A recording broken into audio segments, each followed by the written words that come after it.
Hello tout le monde, j'espère que vous allez bien. Aujourd'hui on se retrouve pour une nouvelle vidéo. C'est enfin la vidéo du bullet journal du mois d'octobre, j'espère que ça va vous plaire. Let's go, c'est parti, on commence comme d'habitude par le matériel nécessaire pour ce bullet journal. Donc pour ce bullet journal, j'ai eu besoin d'une règle, donc la règle que je vends dans ma box du mois de septembre, donc dans ma boutique qui est en lien dans la barre d'information, des Staedtler, donc en 0.3, 0.5 et 1.0. Vous savez, vous connaissez mon amour pour ces stylos noirs, je vais pas en reparler encore une fois, ils sont top, je les utilise tout le temps. Ensuite, j'ai utilisé un stylo Stabilo en pointe 88, donc c'est un stabilo pointe fine. J'ai aussi utilisé des stabilos en pointe 68, donc c'est des pointes plus épaisses. J'ai utilisé plusieurs couleurs, bien sûr des couleurs automnales comme vous pouvez le voir. Et ensuite, j'ai utilisé pas mal d'aquamarqueurs, donc un petit peu toutes les couleurs que j'ai aussi en teinte automnale pour ce Bujo du mois d'octobre. Bref, j'ai bien assez parlé, il est temps de passer à l'exécution de ce bullet journal. Vous êtes prêts ? C'est parti. Comme d'habitude, on commence par la page de garde de ce bullet journal. Donc, pour le thème, j'ai décidé de faire un thème automnal, forcément, puisque en octobre, on commence vraiment l'automne, même si on a commencé depuis fin septembre, mais j'associe pas mal avec les mois. Et là, donc, j'avais envie de faire quelque chose autour de l'automne, mais aussi autour des renards, parce que j'ai jamais trop fait de renards dans mes bujots, et j'avais très envie d'apporter un petit peu ce genre de dessin.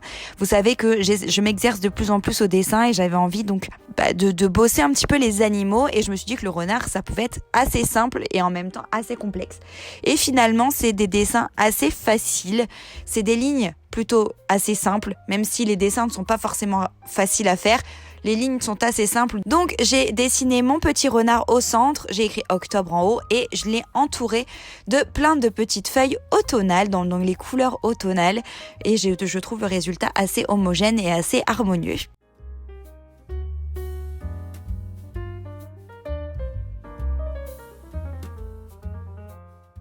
Ensuite, je suis passée à ma page gratitude, donc j'ai écrit mon petit titre, comme d'habitude. Donc tout en forme assez bâton, je trouvais que ça allait bien avec le thème, j'avais pas envie de faire une calligraphie particulière. J'ai rajouté un petit gland à côté, et en bas de la page, j'ai décidé de faire un renard, donc un renard dans une autre position que celui de la page de garde. Cette fois-ci, j'ai voulu un renard un peu allongé et qui relève juste la tête pour voir ce qu'il se passe. Je me suis dit que ça serait mignon, ce genre de leur changer un petit peu les positions au fil des pages. Oui, j'ai vérifié si je dépassais pas sur la page derrière avec ces feutres.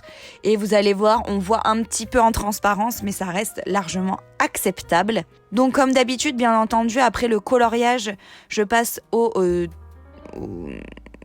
contour avec mes feutres Staedtler noirs, enfin mes stylos Staedtler noirs, pour que ça ressorte bien entendu un peu plus intensément. Et voilà, pour cette page gratitude, c'est très simple. Comme vous le savez, je garde cette page pour écrire à la base, donc je n'aime pas trop la fournir en dessin, c'est pas du tout le but.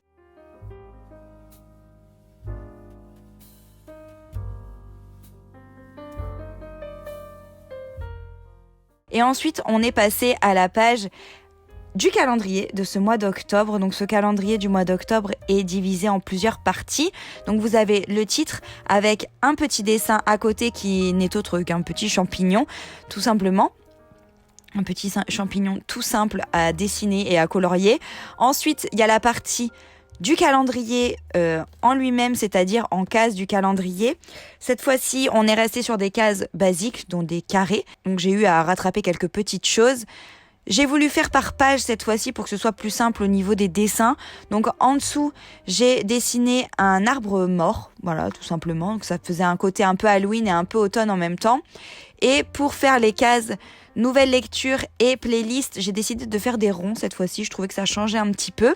Et pour mes objectifs, j'ai décidé de faire des rectangles avec sur les côtés des... Je sais pas trop quelle feuille c'est, si c'est du lierre ou que sais-je.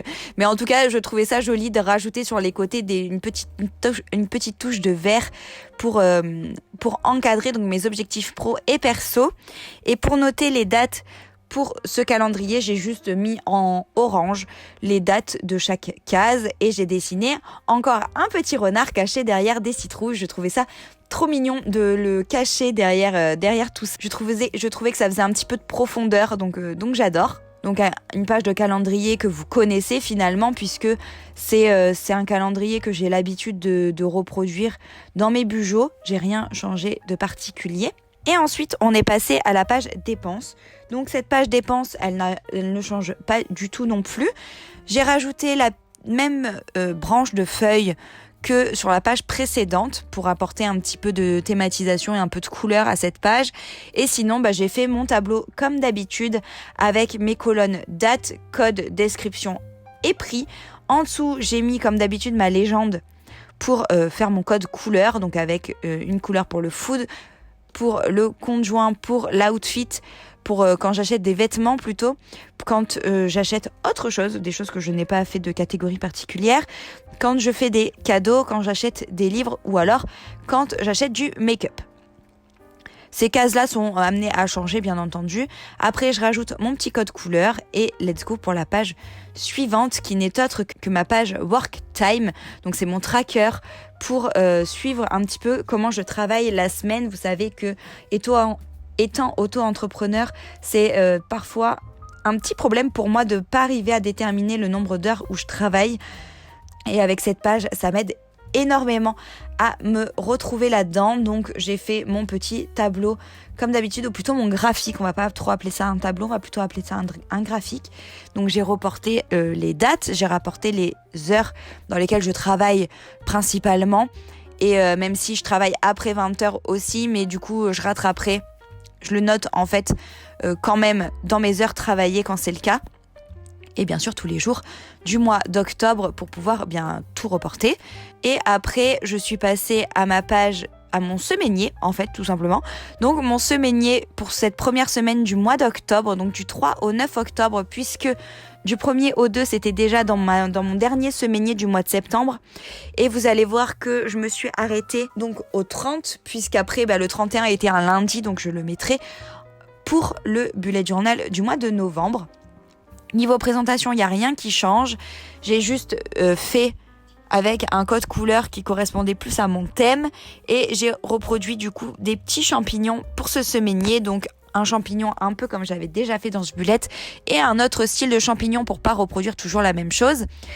Que j'ai mis en couleur bien entendu. Et ensuite j'ai bien entendu fait les contours en noir comme je fais à chaque fois. Je pense que après niveau organisation, vous avez l'habitude de voir cette page maintenant.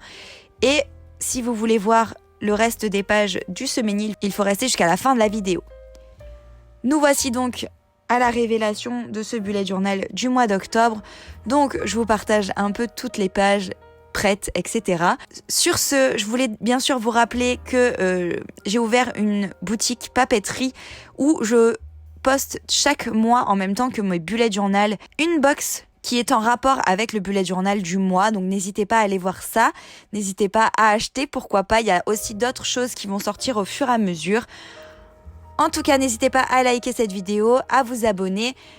Moi, je vous embrasse très très fort, on se dit à très vite pour une nouvelle vidéo. Ciao ciao.